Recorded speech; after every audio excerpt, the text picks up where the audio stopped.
Thank you, Mr. Chairman. Mr. Wajda, you talked about in Indiana the median home price $397,000. I mean, that just seems outrageously high as a median, and that's actually higher than what the median is across the country. Interest rates, we talked about where they are, but regulation, as it comes from here especially, can you cite a couple of the key regulations that drive costs up? And generally, they're always well intended, but then can work at cross purposes for the affordability factor. If you would highlight a couple of the most challenging ones from here, and then likewise coming from our own state. Sure. Thank you, Senator Ron. The regulations are a huge factor, right? If you take you roughly 25% of the cost of a home is due to regulations. I like to say that's no sticks and that's no bricks going into the house. That's simply government regulations that further reduce housing affordability all across this great country. And so if you look at the federal level, it could be regulations dealing with stormwater. A recently Supreme Court decided case, the Sackett case dealing with wetlands on private property, are all regulations that are ultimately added to the cost when a home builder and a developer is looking to develop a piece of ground. They have to take into account those regulations and pass those costs on to the home buyer. That continues to raise the cost of housing. At the local level, a lot of times we see architectural standards baked into local ordinances. So certain communities want housing in their community to look a certain way. They may want all brick houses. They may want certain roof pitches, 3-car side load garages, larger lot densities. Those are all things that we can provide as home buyers to the consumer and to the public, but those come at a cost. And so if we can get creative at the local level and communities can start to look at reducing lot sizes and allowing smaller houses to be built in their communities, we think we can attempt to drive down the cost of housing.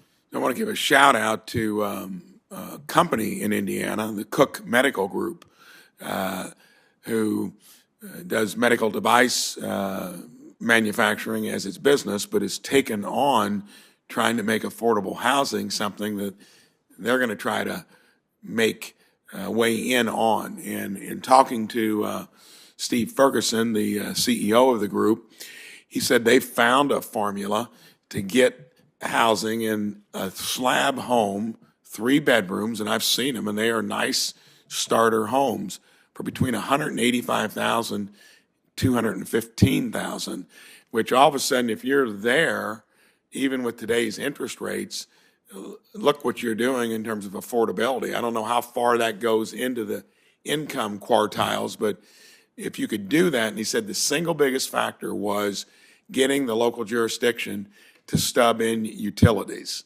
which most local jurisdictions can, and then it enabled him to be able to experiment to get homes built in that range. Does that happen much across Indiana, or would that be the exception rather than the rule? I would say, Senator Braun, that's the exception rather than the rule, but it's certainly a creative approach that I think many large employers may want to look. If they need workforce, they're going to need to have some sort of cooperative agreement for housing for their workers. And Senator Braun and Chairman Casey have a lot in common in terms of a long, rich history in your states of the steel mills. And a lot of those communities were built with the assistance of those steel mills back in there to make sure that they had affordable housing for their workers close to the factories. And maybe we've got to take a look at some of those cooperative partnerships moving forward with our employment community. Well, I think that's one example to where you don't have to look here. You can take that issue into your own hands, and we've had measurable results. I want to get a final question on inflation. That robs across the board purchasing power. It's largely offset any of the wage gains that we've made. COVID exposed a lot of places where employers need to acknowledge that if you don't pay a living wage, you're not only going to be losing the ability to have an affordable home, many other issues as well. I challenge employers throughout the country to make sure to take that into consideration. But What is the current status of inflation impacting building materials?